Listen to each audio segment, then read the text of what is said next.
büyük istidatlı adam idi. Birinci onun sanat ustalığı oyun.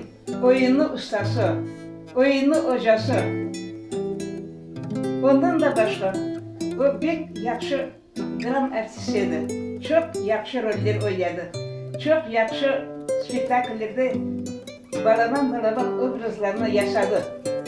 Ama en onu balaban yapkan işi onun talebeleri.